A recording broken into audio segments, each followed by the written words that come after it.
Hey everyone, and welcome to Complete and Cast, the official podcast for Complete Unboxed video games. Today in episode 74, we are talking about how it's okay for a game to end. I know that sounds kind of strange, but we're going to be discussing how games have went over the course of time from rather short things to obnoxiously long things, and sometimes games that developers don't really ever want to end, or even games that are supposed to last 5-10 years.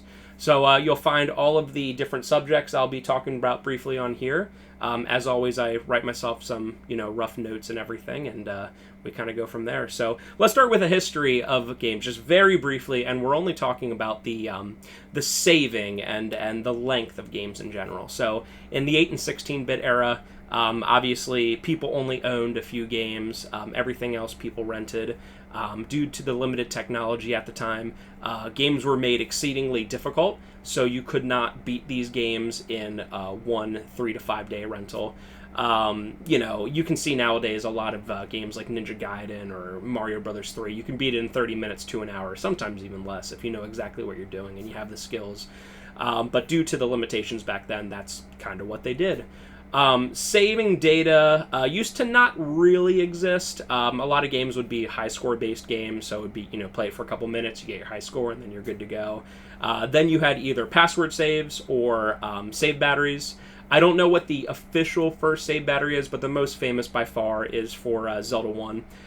Zelda 1 has a save battery where you can use to save it in, because they were finally getting to the point where games were not something that you always would beat in one afternoon. Although there were a lot that you could beat in one afternoon if you were pretty good at that.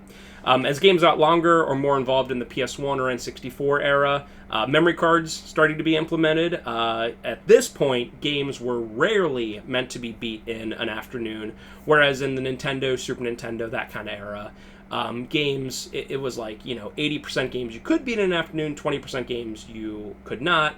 Then it was getting to the point of like 80%, you could not beat in an afternoon, 20% you could, kind of thing, which is why, again, save batteries and Nintendo cartridges, Nintendo 64 cartridges, memory cards, that started being a big thing.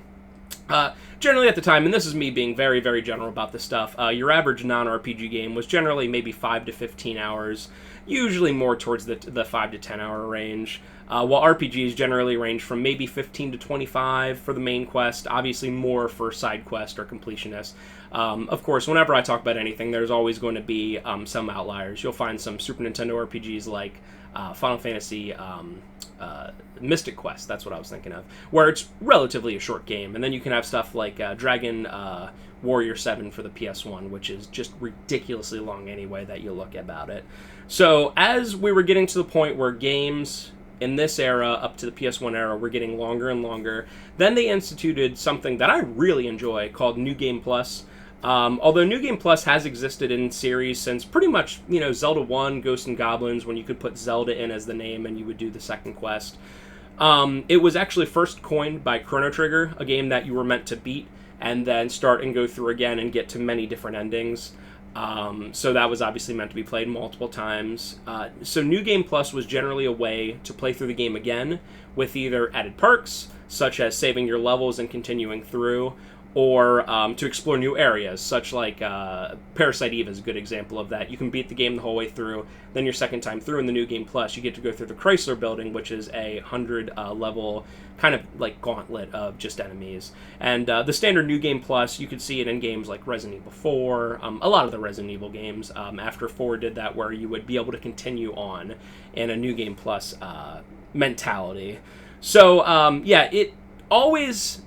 New Game Plus has always had a part in the industry, and it'll always be like a little bit to it, but it has generally gone by the wayside. You saw a lot of New Game Plus in the PS2, getting to the 360 era. Nowadays, it's not so much about New Game Plus, so where are we at then if generally games aren't meant to be beaten and started immediately again with the extra perks? Well, that's where you get to the expansion packs or the downloadable content.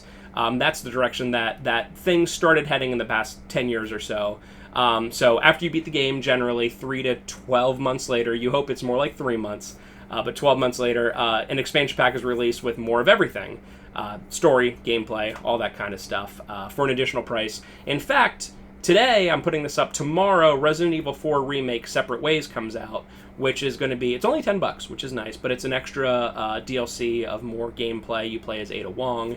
That is a great example of, an expansion pack, just general downloadable content. So Resident Evil 4 Remake is actually a good example of both. You are meant to play the game with New Game Plus and to continue through and get stronger and stronger. And then they also did put this through. Resident Evil came out in March, so it's been about 6 months now at this point for that, which is not a ridiculous number.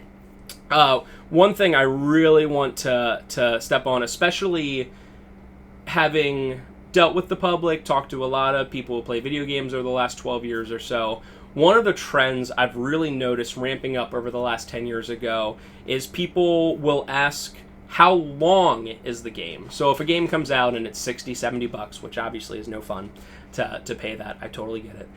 Instead of going to someone, myself, whomever, and saying, is this game fun? What they'll ask instead is, how long is this game? The general perception is if a game is longer, it is more worth your money. And that's kind of the big thing I'm going to try to discuss in here and discuss why I actually disagree with that quite a bit. And many people do feel like a game is not worth the price of admission, whatever that may be, 60, 70 bucks, 20, 30 used, if it's not a certain length, if the game is not a certain length. So this, along with the rise of Western RPGs like Skyrim or Fallout, has led to a lot of games being, honestly, in my opinion, but I feel a lot of people will agree, artificially padded with extra quests that really don't bring anything new or fun to the game. Here's an example from about 6 or 7 years ago. There's a PS4 game, it's a PS4 exclusive, called The Order 1886. It's kind of like a Gears of War clone, but it deals with like a Victorian England, and you are hunting werewolves and things of the such. Although the Victorian England, the big, I guess, extra they put on it is they have a lot of newer technology. So it's like Victorian England if somehow they had technology that we don't even have nowadays. Very interesting game. So I personally enjoyed it when it came out. I thought it had a good story. I thought it had a good atmosphere. I thought the gameplay was fine. It was like a Gears of War cover-based shooter. If I would give it a rating out of 10, it would be a solid 6 or 7. It's, nothing that would be an all-time classic, but it would definitely be one that I would recommend to people if they're looking for a game of its type. But when that game came out, a lot of places reviewed it with stuff like 2s and 3s out of 10s, mostly because the story was relatively short. The story was 5, maybe 10 hours. Honestly, it was a pretty short game, so probably less than 10 hours, maybe more like 5 to 7, 5 to 8. And instead of the general public, and especially the people that were reviewing it, looking at it and going, you know what, it's only maybe 10 hours, if you're lucky, long, but it was a really enjoyable experience. It's a 5, it's a 6, it's a 7 out of 10. People were like, you know what, I can beat it in a day if I sit there all day. I'm done. There's no reason to play it again. It's over. It's a 2, which, again, I fully disagree with that kind of thinking. I guess we'll continue with that as I go on. So the antithesis of the Order 1886, of the worst example of padding to get to that point where you have a certain amount of hours and the general public goes, okay, this game's on howlongtobeat.com, it's 40 hours long. It's worth it. The worst example I've seen is Assassin's Creed. And I'm sure there's even Assassin's Creed fans out there that even, are fully agreeing with me right now on that. So How Long to Beat, the website I just mentioned, has Assassin's Creed Valhalla at 61 hours to beat the main quest, 96 hours for the main and the side quests, and 143 hours for completionist. I have one simple question for you. Do you think that's enough? Is that enough hours of gameplay for one single game? More importantly, if I'm going to ask the question, do you think it's enough? Can you possibly imagine ways, and I haven't played Assassin's Creed Valhalla myself, but I know a lot of how Assassin's Creed games operate and Ubisoft games operate in general, and I've heard a lot of people online echo similar sentiments. So, can you possibly imagine ways to make a game continuously interesting for 60 to 90 hours? And that's truly a question to ask yourself, because maybe I am to the point where I can't I don't have that spark that some of the other people do, but I cannot imagine a game that is 90 hours long that I'm just like, wow, this is just, man, it's just hitting me over and over again. This is just great. Wow, wow, wow, wow. Every mission is wow. A lot of times what you end up with that is you get the same quests or very similar quests with minor changes just over and over again. My hot take of all time is I don't like Skyrim. And I've actually tried 3 times, and I've earnestly tried. There's some games I don't even try. I just look at them and I go, you know what, it's not for me. A lot of online looter shooters and Halos and stuff like that. I'm not a big online guy. So I look at stuff like that, or I look at a really hardcore strategy game, like a hardcore Civilization kind of thing. Not for me. I'm not ever going to bemoan it because it's not for me. But when you look at it, it is just there's no possible way. So again, Skyrim I've tried 3 or 4 times. I've heard people over and over again say Skyrim's just so great. I've played it 5 times. I've done all this, and Skyrim to me just doesn't have a lot going on because it's. I know that's kind of ironic, but the fact that it has so much going on, to me, makes it that it has essentially nothing going on, because every mission I look at it is just a very similar type of thing. Very slightly changed. You're working for this faction, you get this loot, you go into this dungeon, but for me, it's just the same thing. I tried probably 10, 15 hours through 2 or 3 times, and I just cannot get it, so I guess you can understand where I'm coming from here. If I'm one of those people that says, I appreciate stuff like Skyrim, I appreciate stuff like Western RPGs, I should like them, but a game like that or Fallout 3 is just, there's not much to it for me. Here's another hot take that I have written down. I prefer old God of War games to the new style God of War games. I don't know how common that is nowadays. I know people really like God of War 2018 and God of War Ragnarok, but for me, the old God of War style were generally 5 to 10 hours long. Not very long games, but they were very linear, and they focused on many big set pieces.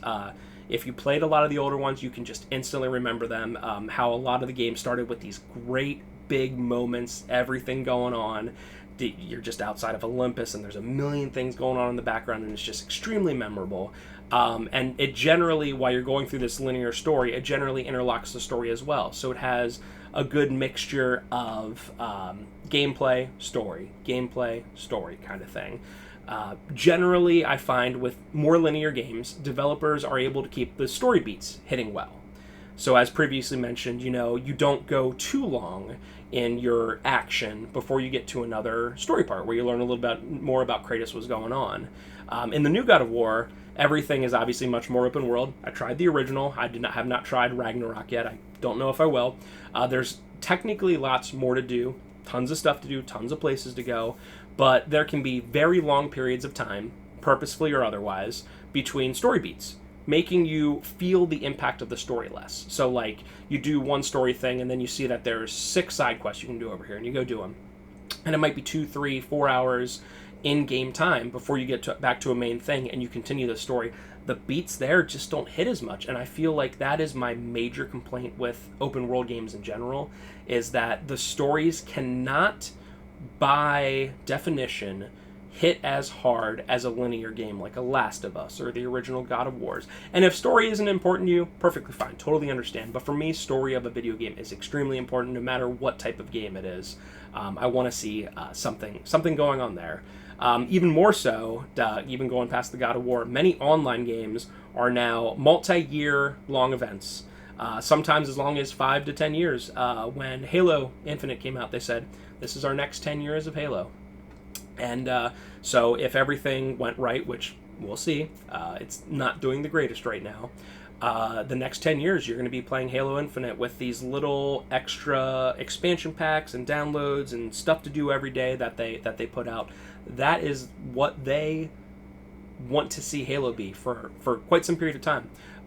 Here's a great example. Destiny 2. One of the employees at CIB is a huge Destiny 2 fan. Came out in 2017, and it's still going to be going for some time. I don't know if they have a particular ending or anything to that. I cannot imagine, and I discussed this with him before in story because I was curious, dropping into Destiny 2 as a newcomer in 2023. Like, I can't imagine with 6 years of the same game and all this extra DLC, all these story beats, all this extra stuff, just being like, you know what, I want to play Destiny 2. I want to get into this. Even not including that Destiny 1 is essentially, like, not very easily playable nowadays. Even just going, you know what, I'll skip Destiny 1, I'll just look it up, whatever. I want to start Destiny 2.